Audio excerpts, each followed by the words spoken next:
HIV bukan sebuah istilah baru di Indonesia. Epidemi HIV telah muncul di Indonesia lebih dari 20 tahun lalu saat ditemukannya kasus AIDS pertama di Indonesia tahun 1985 dan 1987. Sejak itu, berbagai upaya penanggulangan telah dilakukan untuk menghambat laju pertumbuhan epidemi tersebut. Namun, perkembangan epidemi HIV tetap terjadi dengan tingkat yang cukup merisaukan. Bukan hanya itu, data juga memperlihatkan perubahan mode transmisi HIV yang tadinya lebih banyak didominasi penggunaan alat suntik tidak steril pada pengguna nafza menjadi penularan melalui transmisi seksual.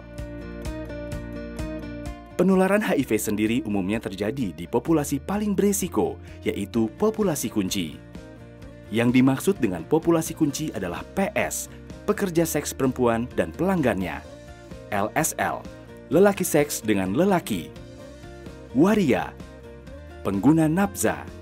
Semua itu dengan penekanan khusus pada LBT, lelaki beresiko tinggi, karena perilaku seksualnya yang beresiko tinggi, seperti melakukan hubungan seks berganti-ganti pasangan tanpa menggunakan kondom dengan perempuan yang bukan pasangan tetapnya. Misalnya, pekerja seks atau pasangan seks tidak tetap lainnya. Data menunjukkan perilaku seksual LBT berkontribusi terhadap meningkatnya prevalensi HIV pada ibu rumah tangga. Perilaku seksual beresiko LBT menjadi jembatan penularan ke kelompok yang sebenarnya beresiko rendah. Laki-laki menjadi beresiko karena pekerjaan, lingkungan, budaya patriarki, ketimpangan gender, dan faktor maskulinitas. Rata-rata populasi LBT 4M merupakan laki-laki yang aktif dan sering berpindah-pindah tempat atau mobile man dengan penghasilan yang cukup atau with money. Ditambah lingkungan dan pergaulan yang serba maskulin, macho environment. Ini semua menjadi faktor pendorong perilaku seksual beresiko LBT yang sering berganti pasangan seksual dan jarang mengenakan kondom saat melakukan hubungan seksual dengan PS atau pekerja seks atau pasangan seks tidak tetap lainnya. Risiko menjadi semakin tinggi jika melihat tempat-tempat yang sering menjadi tujuan para LBT, yaitu lokasi WPS dan waria, serta lokasi tempat kerja dan tempat nongkrong yang tentunya penuh dengan komunitas LBT berkarakter sama. Untuk mengatasi masalah ini, dibutuhkan sebuah upaya pencegahan yang lebih kuat, efektif, dan komprehensif untuk mendorong orang melakukan perilaku seks aman.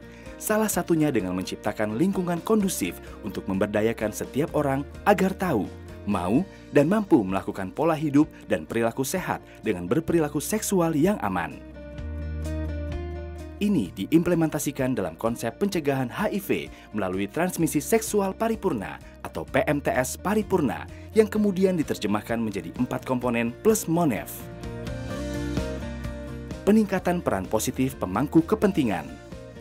Ini berarti meningkatkan kepedulian, komitmen, serta keberpihakan semua pemangku kepentingan, baik instansi pemerintah, swasta, maupun organisasi komunitas yang memiliki peran strategis dalam penanggulangan HIV dan AIDS untuk menciptakan lingkungan yang kondusif untuk peningkatan pemakaian kondom dan penurunan prevalensi IMS dan HIV bagi semua populasi kunci.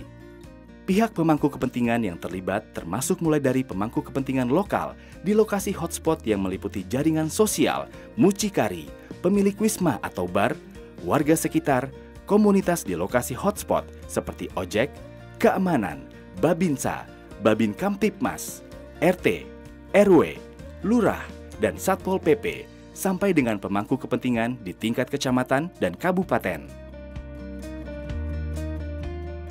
Komunikasi perubahan perilaku. Ini berarti berbagai macam kegiatan komunikasi yang direncanakan dan dilakukan secara terintegrasi dan sistematis, seperti penjangkauan, penyuluhan, peer leader atau peer educator, atau kader, untuk memenuhi kebutuhan populasi kunci dan masyarakat untuk selalu berperilaku aman. Kegiatan ini juga diharapkan dengan melibatkan peran media untuk ikut serta dalam memberikan edukasi yang benar. Manajemen pasokan kondom dan pelicin. Ini bertujuan untuk menjamin ketersediaan dan akses alat pencegahan, yaitu kondom dan pelicin bagi populasi kunci dan komunitas LBT, serta melakukan promosi penggunaan kondom dengan melibatkan pengelola outlet kondom, pemilik hotel dan wisma atau bar, serta puskesmas dan layanan kesehatan. Penata laksanaan IMS dan HIV.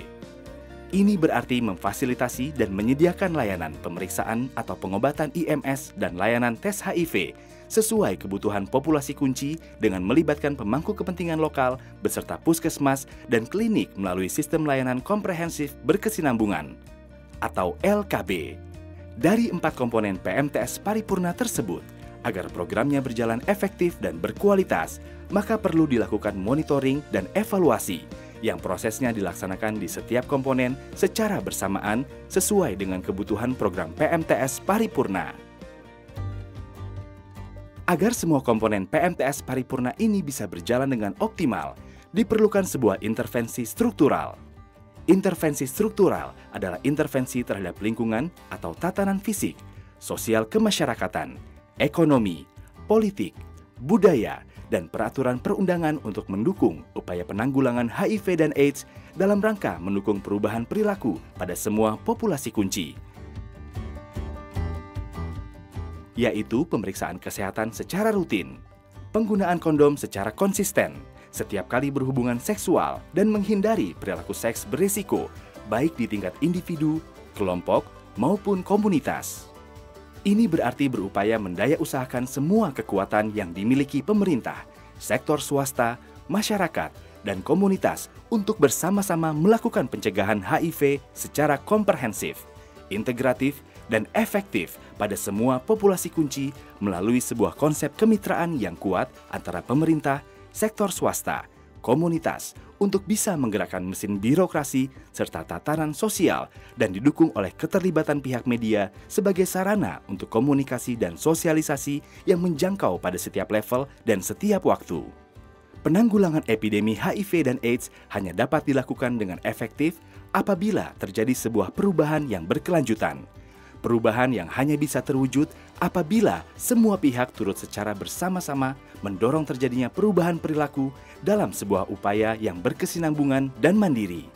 Semua itu dilakukan bersama-sama sesuai dengan kapasitas dan kapabilitasnya.